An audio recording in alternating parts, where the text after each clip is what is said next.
Hello everybody, and welcome to your indie snapshot for today of Our Darker Purpose, the full Steam release that has just recently come out. If you've been around for a while, and I mean a long while on my channel, then you know I've actually covered this game many months ago. But I covered the press demo that was released to a lot of YouTubers during its Kickstarter era. It was scrambling to try and meet its goal back then, and I think finally met its goal a couple days, or a few days before the end of the Kickstarter. And here we are, finally, with the final version of Our Darker Purpose. And now the question is it worth your $15? And what exactly is Our Darker Purpose for those who weren't around? Quite simply, Our Darker Purpose, for lack of a better term, is an Isaac-like. It is a rogue-lite in many different regards. In fact, it is so similar to The Binding of Isaac, it's hard to differentiate what makes this better than The Binding of Isaac. The many months ago that I covered the game, if you did watch that video, you knew that I was very much enjoying my experience. I thought it was good, I thought it could be really great, and at that time, I wasn't really that big into Isaac. I actually hadn't tried Isaac all that much. And of course, the price point, the release price point of Our Darker Purpose either wasn't clear, or it was still up in the air, so I wasn't sure what we were looking at. Over the many months since then, I've picked up Isaac, I've played a lot of Isaac, I really enjoy The Binding of Isaac, and now coming back to Our Darker Purpose with a fresher take or fresher eyes to look at it and kind of dissect the game, I'm set here, and I've realized it's very difficult for me to try and find anything different that Our Darker Purpose does.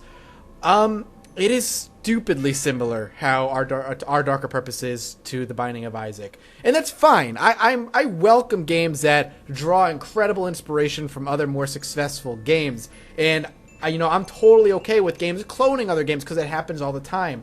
But games that take inspiration and even, rip off things from other games, they have to do something different or unique. They need to, especially when asking a higher price point, and $10 more than Isaac does, you need to bring something incredibly unique or incredibly fun to the formula that isn't already in the game, or isn't such a or isn't such a minor addition to the game that it actually wouldn't be missed if it was gone. And I'm not sure Our Darker Purpose is able to live up to that. So we're going to talk about it a little bit, we'll play it a little bit, and we'll talk about the differences, as minor as they are, and then we'll kind of give a final opinion on Our Darker Purpose. So, right away, this is the menu. We have a couple things I want to look at. Well, not a couple. One thing I want to look at. It's on the extras menu. We go in the extras menu, and we have a wonderful little thing kind of set up before us. We have the class schedule, the counselor. We have item log, which is just items you've unlocked, and statistics so far. We have ourselves the counselor. A lifeless scarecrow sits expectantly at the counselor's desk. Its passive gaze offers a little in terms of actual guidance. Leave 25 credits in the jar. I don't even know if I can. Yeah, I don't have it. I don't know what this does. Haven't really experienced it yet. Maybe we'll take a look later. Class schedule. So what is a class schedule? Well, this is passive bonus. It's like equipping your hero with unique abilities before the beginning of every run. At the bottom right, you're going to see I have one period left. One class slot, I guess. And each one of these bonuses, though I don't have many unlocked, take up a certain number of slots, and they cost money to equip. So this one right here, Whispers, costs one slot and is 15 red gems in order to equip it. And what does it does? It gives me 20% extra crit chance when near an enemy. So the closer I am to an enemy, the higher the crit chance, 20% crit chance to hit it. You can kind of tailor your character each run if you want to run a particular type of run, like a high crit run or a high attack speed run. You can kind of mold your character to fit those types of runs, which is kind of a cool idea. I really like that, actually. But it doesn't do enough to really differentiate the gameplay. But I like this. I think this is a cool idea. I think this could be a lot of fun, especially when you have all the abilities unlocked. It's going to be cool. As well as the item log. The item log looks huge. It's going to be tons of items to unlock, and I can expect, maybe there'll be more in updates or something, which is really neat. So this game is not for lack of unlockables. There's plenty and plenty of stuff to unlock here. The memory book is just a story. If you're looking for the story, you're not going to get it in this video. It's something about a school basically being taken over by evil kids. We're just going to go ahead and start the game. So we're going to go ahead and start here. We're going to go ahead and enter the first level. And right away, we are presented with a very similar screen to the very first screen on Isaac. An empty room with the controls, and we can kind of fire. You move with WASD, you fire with the arrow keys. If you've played The Binding of Isaac, you know exactly how this works. A couple of neat additions is we have the spacebar item, which, not the spacebar, and the spacebar dodge roll. It's on a 1-second cooldown. I can hit space to dodge roll. It speeds me up and moves me across the screen pretty quickly. Q will be basically your potions. It's called juice boxes, so you have a potion slot. R is your active like weapon. It's a chalk right now, and that does some interesting damage. It is limited though to the amount you have. And E is kind of like your spacebar item. It is a weapon that you can pick up later on in the game from picking up enemies. The first thing you're going to notice in the game, and the first thing I noticed in the game back then too, is it's a very interesting art style. It's almost as though Tim Burton took The Binding of Isaac and made it his own. It really is Tim Burton in its look. Gothic might be a better, more general term, but you can't really think Gothic without thinking Tim Burton. He's kind of coined a very particular style to his movies and his works, and this is very obviously influenced by that, which is fine. I really like it, to be honest with you. I think it looks really cool. I think I enjoy the art style. It's not going to be everybody's cup of tea. That's going to be obvious right away. If you don't like this art style, this game is not going to change your opinion on that. If you don't like the Gothic art style or, you know, the weirder looks of Tim Burton, this game is not going to change that at all for you. It's going to be, you know, what it is, and it doesn't really do much to change the opinions of people's looks. Animations are kind of weird. The game is, and I think it does it deliberately, to be honest with you, is really, really stiff in the way it looks. Not in the way it plays, which is surprising, but the way the animations look, it's minimalistic. It's kind of got a stiff upper lip. This is the shop, by the way. Those coins you're picking up we can spend here on items, of none of which we can really afford right now. It's definitely got this very stiff feel and look to it, done purposely, and it works sometimes, and other times it doesn't. More particularly, I guess, as a good example, is the boss of this first floor is this dragon that's made out of, like, desks and wheels and all kinds of cool stuff, which we're actually going to see right now. I think that the stiff animation style works really well for it. It kind of just works with his theme. He's made of, as you can see, like, wheels and cardboard boxes and paper and all kinds of cool stuff. It looks like you got a little duct tape in there, maybe even an engine in there somewhere. And each part kind of moves individually on this weird kind of almost like a rotational thing. Like you can see right at the joints of the arms, you can see everything else is like basically stiff and has no animation cycle, except for the way it rotates back and forth. And I think it works well for the boss, I really do. But for your main character, the character you're going to be staring at, you're going to be staring at the entirety of this game. Thank you, Dean, by the way. You know, I just don't like it. Her arms and legs move awkwardly. She has this very blank stare that just doesn't really do much for me. Her hair doesn't really move unless you roll. It kind of has a couple frames of animation that you can barely catch. It just doesn't do much to, like, win me over, which is unfortunate because I think the art style, you know, serves the game well for its themes. I just wish there was a little bit more in the animations, or maybe everything just looks hand-drawn, which is, again, okay as long as the animations work well for it. Gunman Clive is a really good example of how to do a hand-drawn art style and have decent animations. That game's super duper cheap and really short, but I really like how they do it, and I think that's a good kind of example to use if you're going to go with hand-drawn animations. But again, it all feels deliberate. Everything feels deliberate. It feels like drawn on paper and then cut out. I mean, look at the fire. The fire, you know, it works well for the fire, but that's it, you know, and everything else doesn't really feel all that good. So we're going to complete the level. We got a B, which is awesome. Let's go ahead and move to the next one. After the end of every level, you're going to have a choice of where to go. You have something and you're going to have the rewards at the top. Usually the less of a reward, the less difficult the level is. The higher the reward, the more difficult it is. And that's what we're going to be playing. We're going to play higher reward levels for sure, just because it's more fun. So, gameplay-wise, what does it do differently than Isaac? It does a couple things, I guess you could say. It has a couple extra items like potions. Your health, you have a lot more health, so you can take a lot more hits. Damage is more obvious because of the numbers. There's a lot, I guess the way you say, okay, I have to get to that before it gets destroyed, or... I don't understand. Okay, yeah. We're going to go ahead and go over here and see if we can pop this open. Okay, we got an item. That's a cool little room. I like that. 25% attack speed plus slightly alters the angle of the shot. Alright, that's fine. Let's get out of here. We're going to catch on fire. So yeah, I guess this game takes a little bit of a heavier RPG influence with the way health is done, and there's a leveling system, as we'll see. Every enemy gives you experience, as you've probably been noticing, and every time you level up, you get to choose between 2 bonuses to add to your character, 2 perks. Some are better than others. Looks like we have ourselves a champion enemy here. Champion enemies are named, they have a health bar, and they tend to drop items. Now, that little thing in the middle of the room is actually really dangerous. This room is really, really difficult to manage. If you hit that thing in the middle, it's going to fire off this really nasty kind of, let's see if we can kill her off real quick. Oh, that right there. Yep, it's going to, this wave of damage. So we leveled up.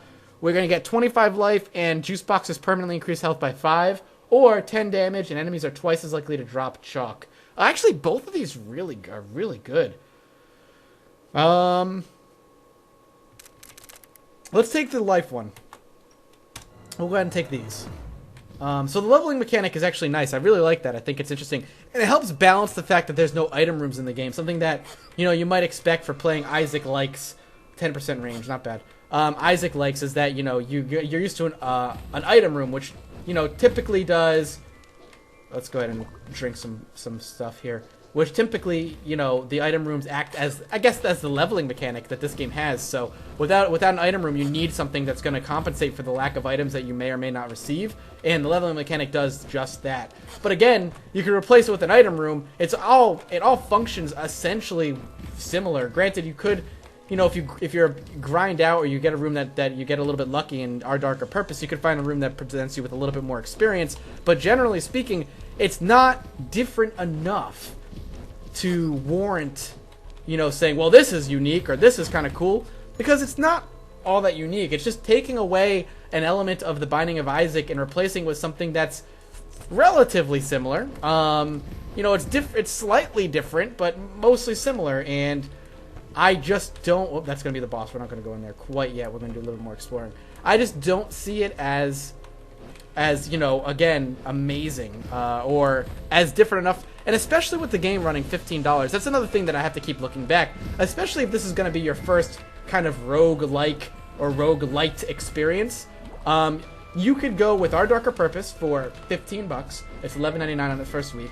Or you could spend $5 or $7 for the expansion of the Binding of Isaac, and get the Binding of Isaac much, much, much, much cheaper. And if you haven't picked up the Binding of Isaac already, you wait for a sale, you can get all of it for like $3. And the game looks really good. The Binding of Isaac is not an ugly game by any stretch of the imagination. It looks really fine. A lot of people, even on Twitter, when I was talking about this, people say, well, don't compare it to the Binding of Isaac. Compare it, judge it on its own first, and then talk about, the similarities. But the thing is, this game is very clearly influenced by the Binding of Isaac, and really kind of shows that. And a lot of people seem, from what I've seen, most people actually really like this game, and all power to them for liking it. That's what's great about, the public and games, is that people can like things other people can't, and it doesn't make them wrong. This is just my personal opinion on the game that we're kind of playing here. I just am not entirely sold on this being worth, $10 more than Base Isaac. Base Isaac comes with quite a lot. It really does, and it's one of my favorite games, and of all last year. It was a game that I ended up picking up a little bit later, and then ended up putting like 40-something hours into it, and I'm just about 50% done with the unlocks. I have 40-something hours in Isaac, and I'm at 50%. That's crazy. And I can play that game for such a long time. I don't see myself switching, and I talked to Northern Lion a little bit about this as well, because obviously he's quite the Isaac player, and I was like, well, maybe this is what is this marketed as? What is this? What is Our Darker Purpose targeting? What kind of audience is it targeting? I think that's an important question. And I thought, well, maybe they're targeting the you've beaten the Binding of Isaac and you're looking for something more. Or maybe another, more Isaac, essentially, maybe with a different skin or something. And I think that's a legitimate selling point. I think, I made a good point there. But he says something pretty interesting as well, because he goes, a lot of Isaac players, at least the Isaac players, he knows, they tend to just keep playing Isaac, even with everything unlocked, Platinum God and so on and so forth. They continue to play Isaac because it's still fun to play, even after you're done beating it. And what, do you really want to invest another 100-something hours in another game like Isaac in order to, let's go ahead and heal up again, in order to unlock everything and then, you know, be able to play with all the items again? Or do you just keep playing the game you already have and keep enjoying that particular game you may have already put a few hundred hours into, or if you're anything like freaking Northern Lion, more than that? And he makes a good point. Like, I mean, again, that's the wonderful thing about gaming, is that everybody can have their own particular opinion about certain things and enjoy it. And, you know, they're not wrong. That's the thing. You're not wrong if you like a particular game more than you like another one. So we have something that's going to be 4 or a skull. I don't know what a skull is, so let's go ahead and check out the skull. I haven't gotten to a skull before. This is a shitty room to start in, I'm not going to lie. Hopefully we can take out these green blobs. They tend to jump. Let's go ahead and kill them. Oh, please. Oh, God. Oh, God. We might end up dying here. No, no! That was a rough shot. The other thing that I've noticed a little bit about Our Darker Purpose, it's a little bit more slow than The Binding of Isaac. Yeah, Binding of Isaac kind of gets really fast-paced really quickly, and that's one of its strengths in my opinion. With games like it, and okay, AP Magnificent over here. It's going to kick my ass, apparently. I'm going to die. I'm cornered, and I'm dead. Oh, that sucks. We'll go ahead and go to the start. We'll go one more run here. So, yeah, it's definitely a little bit more slower paced. I think that's because of its RPG-ish elements, having to level up and maybe grind up experience. The rooms themselves are also a little bit different than you might expect in a game like this as well. They vary in size, and they have some interesting traps set up. It takes a little bit of planning and patience to move about these rooms, which is very interesting. You're not usually, you know, the longest I'll ever be stuck on a room in Isaac is when maybe, you know, it's set up to the point where you have to maneuver around a lot of rocks. But these games, this particular game tends to be a little bit more methodical in the way you want to maneuver around particular things, especially with some of the traps they set up too, having to deal with things like this. Can we not be healing yourself up? Euripidesk, the creaking. Mini boss. Let's see what this is. Enemies shatter when destroyed. So we have ourselves like ice shot, essentially. That's kind of cool. The items variability in this game is fun too. The items I really do enjoy as well. They've got some cool items in the game. Oh, you've got a fair share of shitty ones, but that's par for the course. With roguelites like this, you know, it's about the randomness and trying to make certain things work. So yeah, it's tough. It's tough, to be honest with you. It's really tough for me to think of recommending this over Isaac. If you already have beaten Isaac and you've put Isaac down and you want more of a roguelike or an Isaac-like game, and you can't wait for, you know, Rebirth, whenever the hell that's going to end up releasing, I'd say yeah, Our Darker Purpose is fun. $15 is a little bit of a high asking price point, but the way it seems, it might be a bit of a longer game, it seems. And there's a whole lot here to discover, and there's a little bit more to it with the whole leveling system and the passive bonuses that you can give yourself at the beginning of every run if you have the money to do it, as well as, you know, you have the counselor aspect, of which I'm not even totally sure what that even does. So maybe there's enough here. Maybe there's enough here to warrant a $15 purchase. If you are still playing Isaac and are thinking this is going to replace your Isaac, I highly doubt it's going to. I don't expect the game to replace your Isaac whatsoever. It's not an Isaac replacer. It's just kind of... I still think Isaac's a better game. And I think Rebirth is going to blow this game out of the water as well. I really do. I think when Rebirth comes out, it's going to be sad, but I don't see Our Darker Purpose sticking around for a long time.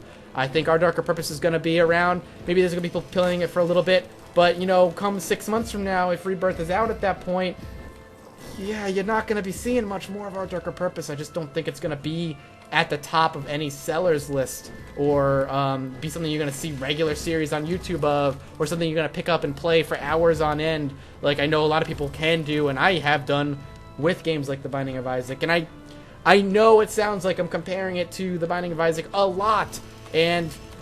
you know, I am. That's fair. I am. But I think it's fair to do that because of what this game is. It is exactly that. It's a Zelda. It's a Zelda rogue-lite, with not enough differentiating it from the competition. If you're going to be competing against something that has basically mastered its particular genre, its form of style, you need to do something a lot different. You need to do something a lot more different than what you've done. To just simply copy and paste the game, is not enough. Hell, man, I mean, a good example, and this is kind of a AAA example, this was something that was talked about back when it first came out, was Darksiders. Let's be honest, Darksiders was not a unique game by any stretch, but what it did do, instead of, it didn't rip off just one game, what it did was it took heavy influences from like 3 or 4 games, and what's this guy doing? Can I catch him? No. It took heavy influence from like 3 or 4 games and made a unique game from that. And if maybe Our Darker Purpose took huge inspiration from, you know, if they could somehow manage maybe merging like Dungeons of Dreadmore and The Binding of Isaac, then we might have something cool here. You know, but what I'm trying to say is if you're gonna take and rip a game completely off, you need to make sure you do it with multiple games. Take multiple genres and try to make a game out of it. Don't just copy a game and then say, look, we did what they did, but we did it cooler. Can we not open this? There we go. Converts next 3 attacks to flurries of paper. Okay, so it's a manuscript. Alright, so this is going to be our what would be a spacebar item, essentially. Let's go ahead and get out of here and try it out. In the next room we have to fight something with. Yeah. Where's he going? I don't understand. Okay. And it's a recharge? Oh god, it's like a recharge. It recharges in seconds. That's kind of cool. If a little overpowered.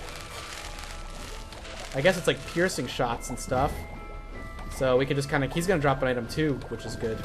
Let's see if we can go ahead and crush these guys. Okay, let's go ahead and... Oh, man, he's actually got a lot of health. And he shoots out a lot of freaking bubbles. Can we kill out this guy first? Let's not waste our paper anymore. Alright, we got the rose. We got this last time. So this is the poison. Well, we got this before, should I say. I've got it before. Oh, God. So it's just like a poison. It's like poison touch in Isaac, I guess is the best way to explain it. It's exactly what it does. It does damage when you get touched by an angel. Oh, God. Oh, God. Oh, that's not fair at all. We'll go ahead and drink up. At least we have that cool passive where every time we use a juice box, our health goes up by 5. Which is nice and neat. So what's over here? I don't know what that ghost is. I don't know if I could do anything with that weird ghost that's just showing up in random rooms. I can't do anything with him.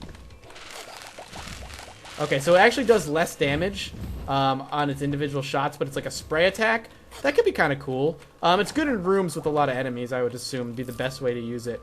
With single enemies, you just want to focus fire and kill them off really quickly. Also, that ice thing keeps making me think I'm going to get hit.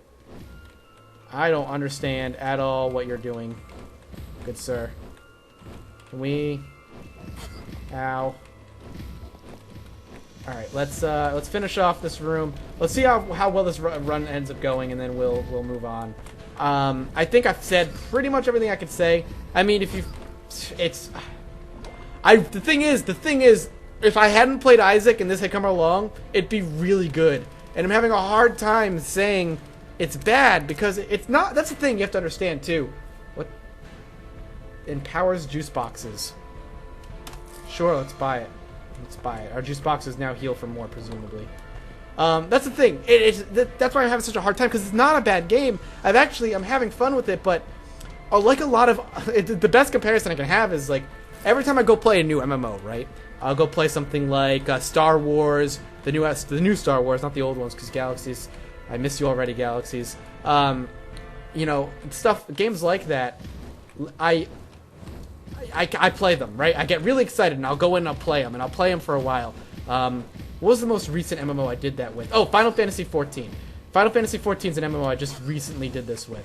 And with Final Fantasy XIV, I was so excited, right? I was like, oh god, an MMO. It does some cool, unique things. I'm going to have a lot of fun with it. But as I was playing that MMO, I kept thinking to myself, you know, this does a lot of what a World of Warcraft does, but in my opinion, World of Warcraft does it a lot better. And yeah, sure, Final Fantasy XIV does some unique things. It looks different. It looks really nice. And it does some cool, unique things with its leveling and a class mechanic. But in the grand scheme of things, it ended up being a theme park MMO that was not as good as World of Warcraft. You can't beat World of Warcraft. You can't. It's impossible to play the game World of Warcraft plays and be better at it because it mastered that particular genre. It really, really did. And it's impossible for anybody to kind of compete with that. Okay. Let's go over here. And that's the kind of feeling I'm getting with Our Darker Purpose. It is a game that is competing with something that is a master in its class and trying to be better than it, or trying to say, look, I do these 3 cool unique things and you should try me out, and I'm good because I do these unique things, when in the grand scheme of things, the unique things it does not only isn't good enough, but could be left behind and we'd have a very similar game on our hands that would be, you know, that really wouldn't change anything. What it added to the game doesn't do enough to differentiate itself, I think is what I'm trying to say. And I wish it did, because again, I'm having a hard time hating on it because, okay, well, that was shitty. I think I can hit it constantly. Okay, wow, this dust, it makes my controls backwards. I'm going to die. Oh my god, I'm all fucked up. I'm dead. But yeah, I'm having fun with it, but I can't stop thinking Isaac does this and it does it better and it's cheaper. So if you're looking for a new rogue-lite in this style and you've already played it, beaten Isaac, and you're bored of Isaac, this is a good alternative. It's fun. There's a lot more to discover. It's an excellent game. If you haven't and you're looking for something maybe to replace Isaac, but you have too much fun with Isaac, or you haven't even gotten into these and you're looking for your first foray into this style of roguelike, I would say stick with Isaac. Isaac is cheaper, it's an established game, and it's really fun, and I think it does everything this game does, but it does it better, and it's even a little more accessible than this game with its non-leveling system and so on. And I don't know, man.